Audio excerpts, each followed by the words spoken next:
Sorry.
Ah, you made it.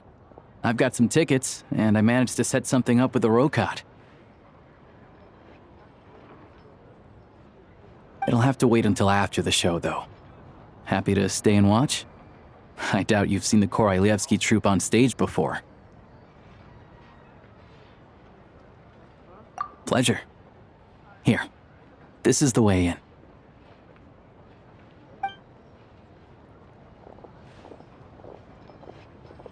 Please present yourself for a routine inspection in accordance with theater regulations. Thank you.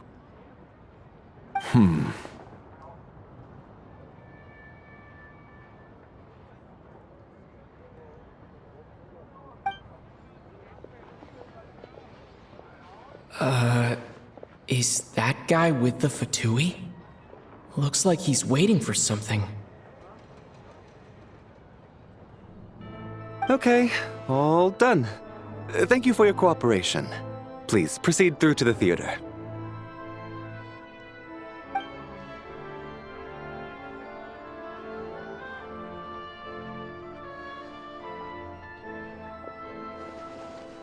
What's up? Everything okay? Snezhnaya's business and political leaders are always passing through here, so it makes sense that security's tight. Still, it's a little unusual to see the Fatui's Armory Palace guard here. You saw him, right? The guy right at the back. Strong, silent type. His name's Valeri. He's part of the Special Assignments Battalion, but I only ever see him here for one thing: to look for a guy named Mitya.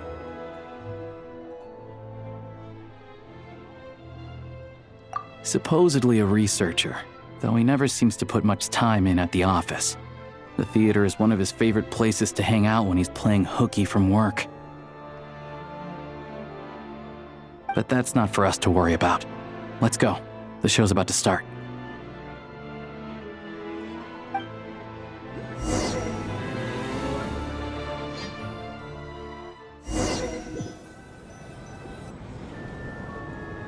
What do you think? Pretty impressive, huh?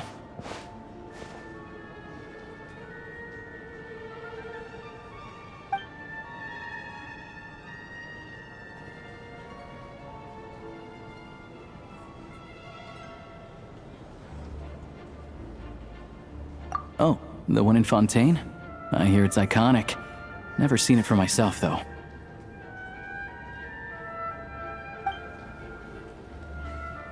Here we are, just in time. Sorry, coming through.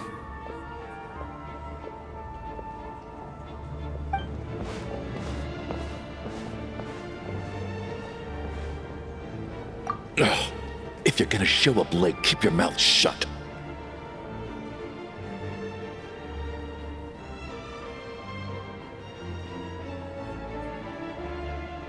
What's his problem? Whatever. No point arguing with people like that. Look, there she is. That's who I'm introducing you to later. She's the lead singer of the troupe, Vodyanitsa.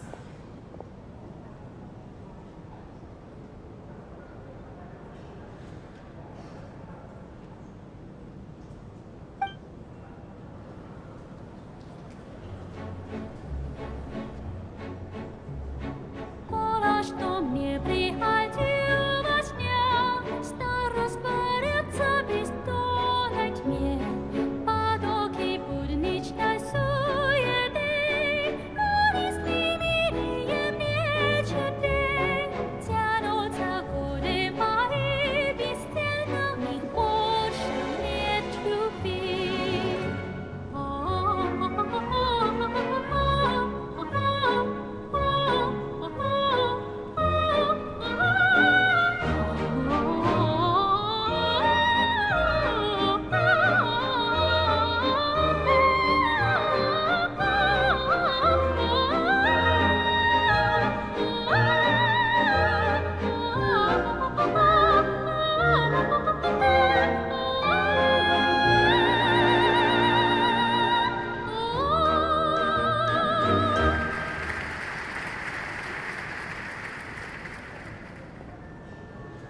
This leads directly to the green room.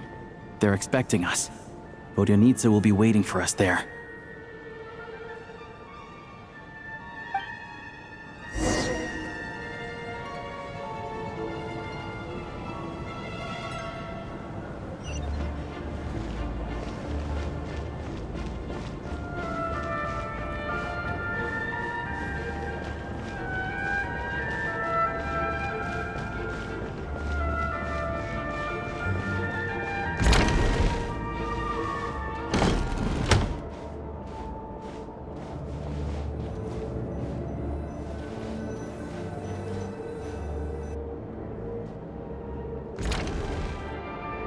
Hey there, excuse me. Can you believe it? I am so mad right now. Come in. Oh, it's you two.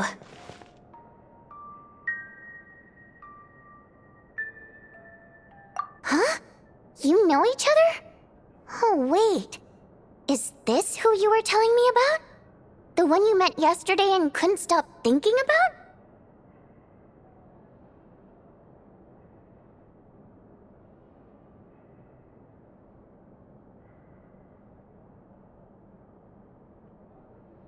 I never said that.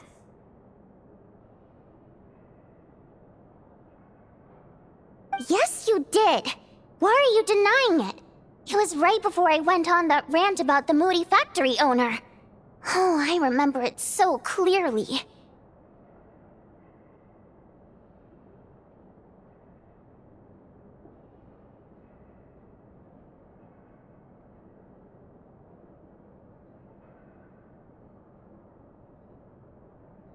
Might I ask what brings you two here?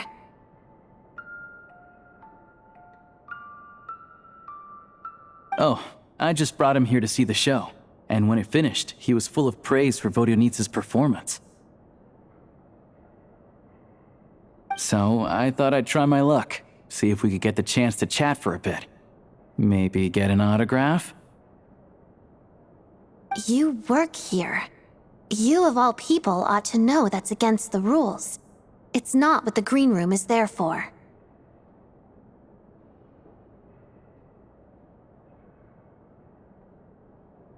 Oh, what's the big deal? Come on, don't be shy. I can give you an autograph. You can take a picture too if you want. Do as you please.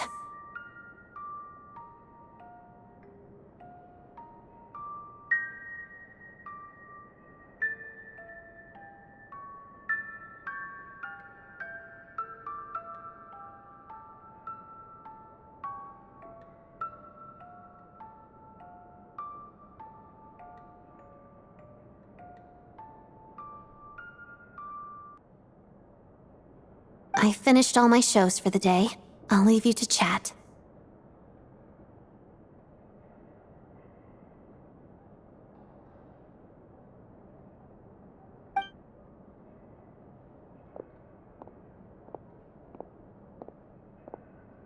I wasn't making that stuff up, you know. Odette's just too proud to admit it.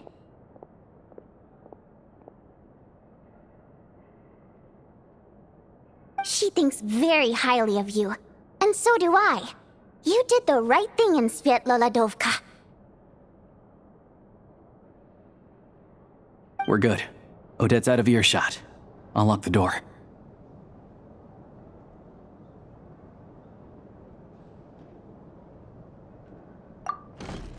Confidentiality, of course. The Rokot is very strict on that. Whoa, Alosia! Not out loud! Not with an outsider here. Relax, I've taken care of it. Look at this. The President's reply sent this morning. Wait, so he's been approved to join?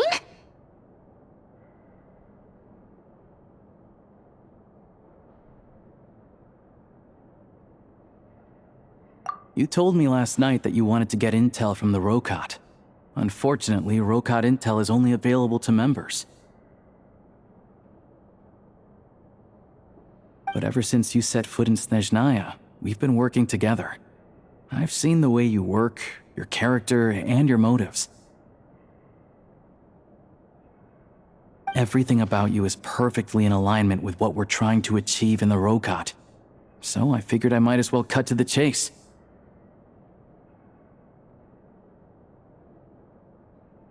I wrote a letter to the President explaining your situation, including just the right amount of detail. His approval came very quickly. Of course, it's still your decision whether you want to join or not. We'll respect your choice.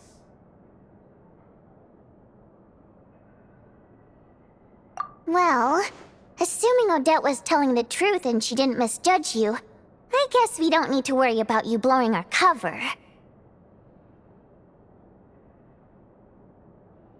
Still, you gave me a real fright. I didn't know that's why you came looking for me.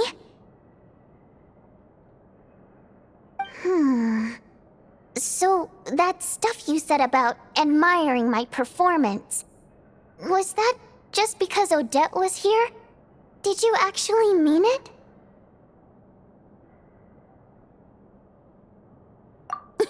Now you're talking. That's what I like to hear. Anyway, let me give you a quick rundown of how things work. Like I said, the Rokot is a covert organization, and we hide our identities. Members typically don't meet in person or even know each other's identities. This helps us maintain a high level of independence and secrecy.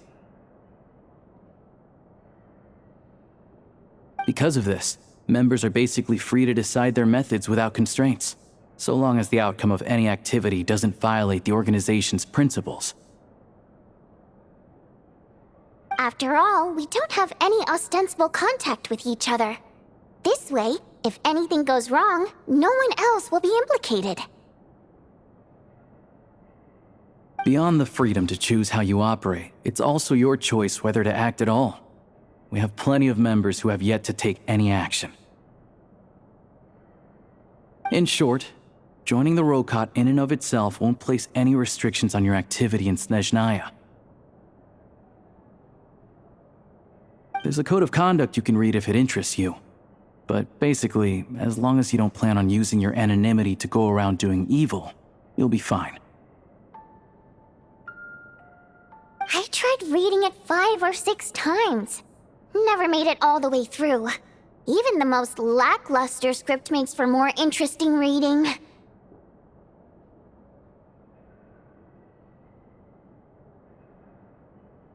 Great. Then I'll go grab an official application form. Be right back.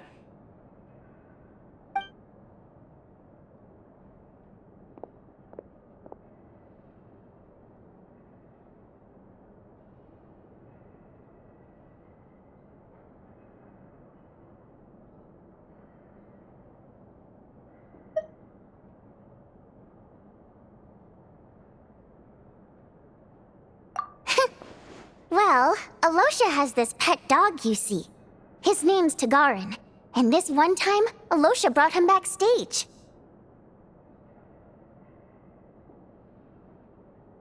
Tagarin took quite a liking to me, so I played with him for a little bit and fed him some treats. Then, the Rokot was out on a mission one day, and even though we were all in disguise, Tagarin recognized me right away. Just a coincidence, really. We didn't report it to the higher-ups, though, to avoid dealing with the fallout.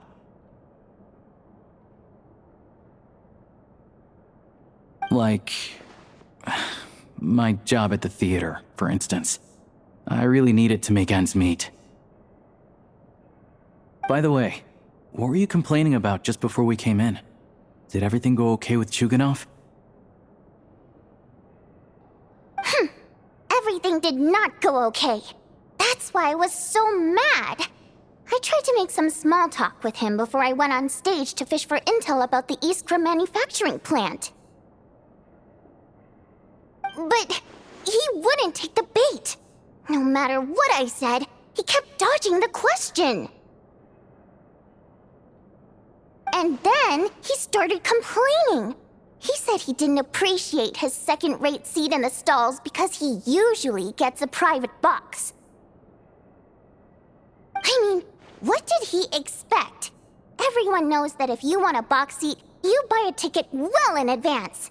But instead, he sends me a letter the day before the show when we're practically sold out.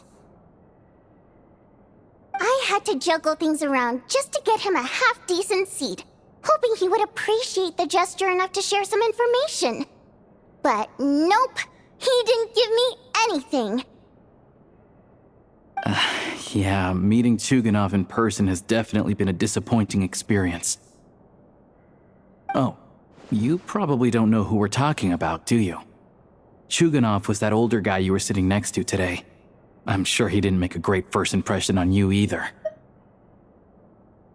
To the citizenry, he's a family man and a kind boss.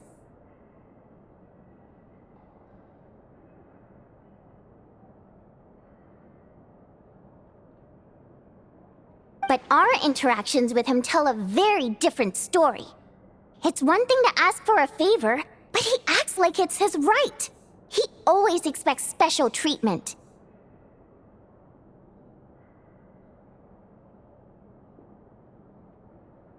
Take the ticket situation, for instance. I've actually gotten him a private box in the past. But not only was he not even grateful, now he's acting like I've sold him short this time. Not to mention that he's never paid for a single one of his tickets.